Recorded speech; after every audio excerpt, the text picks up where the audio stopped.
Здравейте, аз съм Кристри и сега ще ви покажа една китайска къща, която мисля малко да променя, като сложа на мястото на тези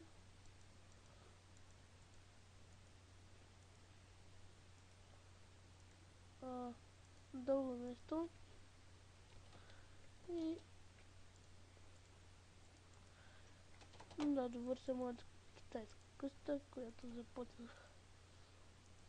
И тази китайска къща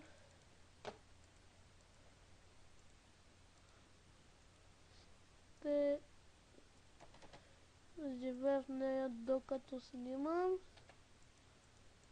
После не знам, може да се я запазя. И вече я променихме, направихме нашите промени и сега да се приберем. И ето може да гледате тази къща. Може да си сложите каквото си искате, легло, стъкла, врати и други. Може да си имате отстрани да си направите ферма, която може да посеете картофи, моркови, каквото друго пожелаете. Къщата, за да изглежда китайска, трябва да сложите плочи и да е по-тънка и вече наистина нязана. Здравейте, аз съм Кристри и сега ще ви покажа една китайска къща с килими, която мисля малко да променя. Можете да дойдете каквото си искате сложа. Аз ще сложа на мястото на тези. Може да сложите където не сте сложили дълго нещо. Купата и това не трябваше да довърша моята китайска къща, която започнах. И това съм започнал така. И сложите килими да тази китайска къща. И те от двете страни живея в нея докато снимам. После да сложите килим, може да се я запазя. И вече я променихме, направихме нашите промени. Пак ли е? И сега да се приберем. И ето може да гледате тази къща. Може да си сложите каквото си искате, легло, стъкла, врати и други. Може да си имате отстрани да си направите ферма, която може да посеете картофи, моркови и бъгла, каквото друго пожелаете. Успя да снимам това клипче. Къщата, за да изглежда китайска, трябва да сложите плочи и може да сложите килимите, да е по-тънка и вече да изгледате нязана китайска къща. Или може да си сложите килими. Всъщност къде са? Ето ги тук. Можете да дойдете каквото си искате килим. Аз ще се сложа лилав килим. Може да сложите където не сте сложили.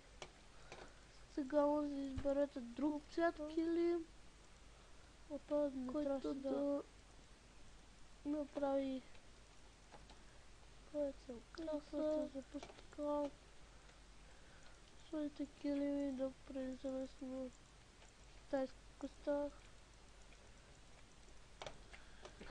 И от двете страни да сложите килим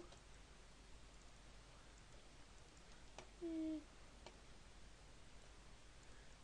през червени може да сложите по-добре цветни стъкла за наистина приличане на китайска къща. И тук имате наистина китайска къща. Сега може да излезем и да си направите такава Майнкрафт нещо и бъгла фермичка. И тук снимам клипче си, много само тук. И сега може да направите ето така. Трябва да направите дори ето така плоча. И нищо. Няма да го правя.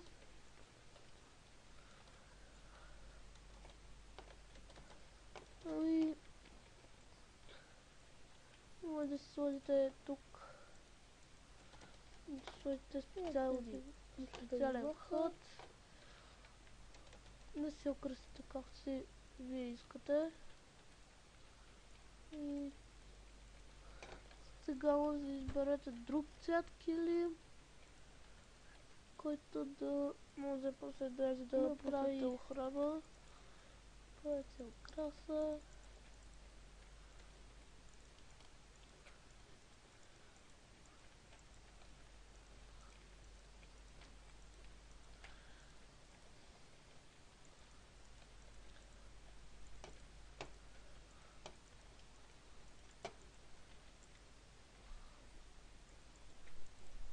И така може да изгледа вашата къща.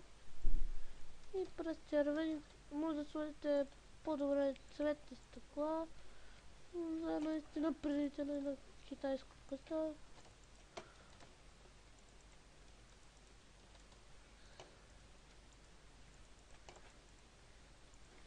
И ето китайска къща.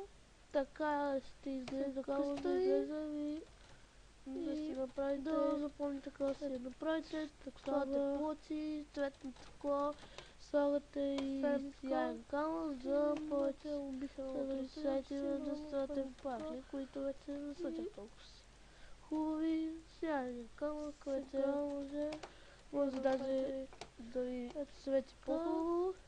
Така изгледа къщата на плоча. Не е малка, няма да го правя. Влизате си през портичката и си живеете в тази къща, може да напишете гейма тук. Както ви си изберете специален вход и да си окрасите както си вие искате. Може да си направите и вие ферма, може да си направите, ако откриете гладък свят, може после да пуснете охрана село и може да си направите кралното село. И бях Кристри и това беше днешното клипче. До скоро и очаквате още клипчета.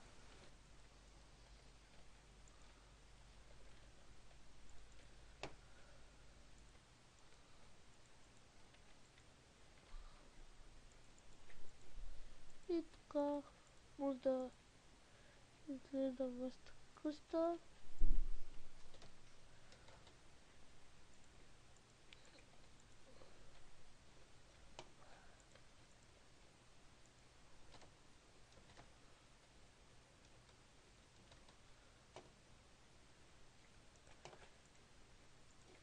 И ето така ще изглежда къща ви. И да запомните какво си я направите. Тук слагате плочи, цветно стъкло, слагате и сияен камък за повече да ви сетиве да слагате фахли, които вече не са чак толкова хубави. Сияен камък вече може даже да ви свети по-хубаво. Така изгледа къщата. Не е малка. Влизате си през портичката и си живеете в тази къща. Може да напишете Game Out 0. Както ви си изберете.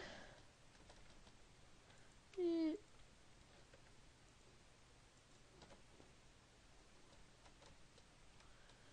може да си направите и вие ферма, може да си направите, ако откриете в гладък свят село и може да си направите крал на това село. И аз бях Кристри и това беше днешното клипче. До скоро и очаквате още клипчета.